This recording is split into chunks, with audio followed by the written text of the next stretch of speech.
India recognizes the primacy of national governments and authorities in identifying and driving priorities, strategies, and activities for sustaining peace.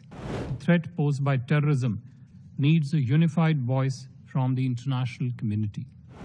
We should strengthen capabilities of the host state security forces, join hands in preventing the terrorist forces from gaining access to financial resources, and must collectively call out those who provide safe havens to terrorists, as also those who stand with them and come to their defense, including in the UNSC sanctions regimes.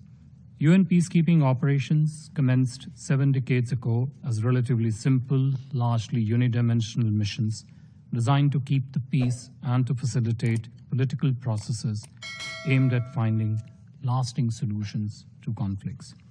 This context has changed profoundly over the years.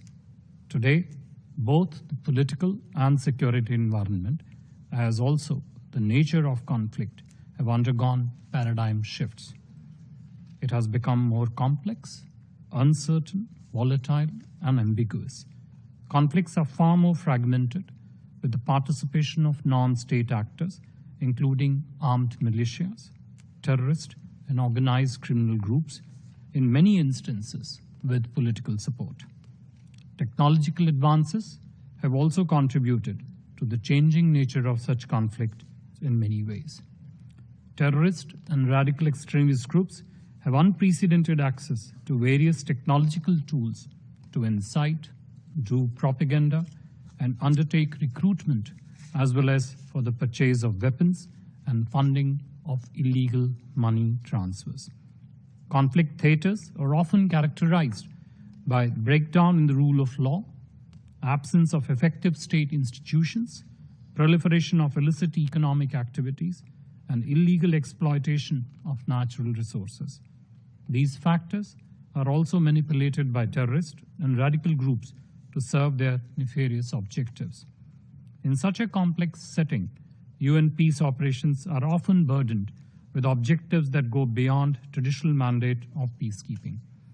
UN peace operations now handle multidimensional tasks that include capacity building of the host governments in the security sector, humanitarian assistance, monitoring of human rights violation, and ensuring inclusive participation of women and marginalized sections in the political processes. This ever-expanding basket of responsibilities for many UN peacekeeping missions often ignores the underlying causes of conflict and insecurity. The need of the hour, therefore, is of a holistic approach, coordinated action, and a clear strategy that addresses the challenges to peacekeeping operations and peace building. In this context, let me offer following submissions for this Council's consideration. 1. In contemporary conflicts, solutions often lie in the political and social domains, not just the security. As such, peace operations can create conditions for political and social processes to take hold, but not replace them. Second, we feel that peacekeeping and peace building are mutually exclusive. Attempts to extend the role of peacekeeping missions to peace-building tasks would strengthen neither, indeed weaken both. The military component of peacekeeping can only play an enabling role, but cannot, on its own, bring about peace building. A realistic assessment in this regard is the need of the hour.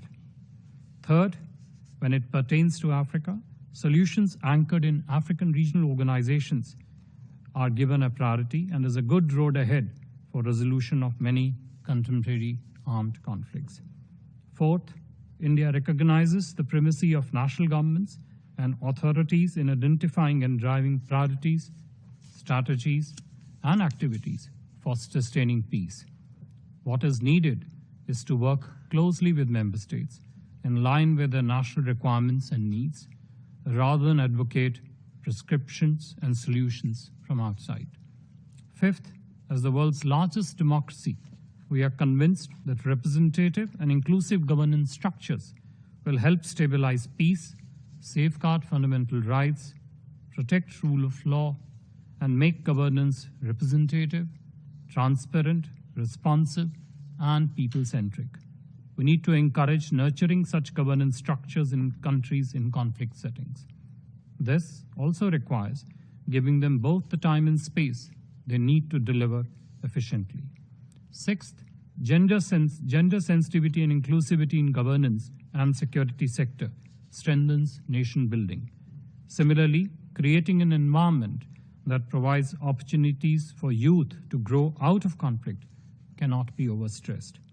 Seventh, there is an urgent need for predictable and sustainable financing for peace-building efforts to be more effective. Inadequate financing for peace-building activities continues to remain a stumbling block.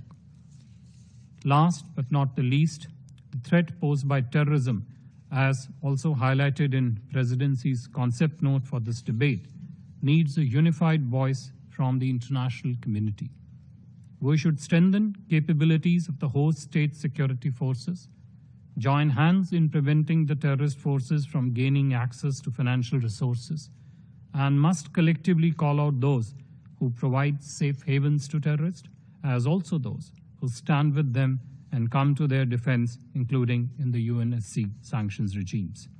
Madam President, in each of these areas that we have submitted today, India has made significant contributions. We have been a bridge builder and a facilitator of consensus on many of the contentious files that this Council has dealt with in the last 2 years.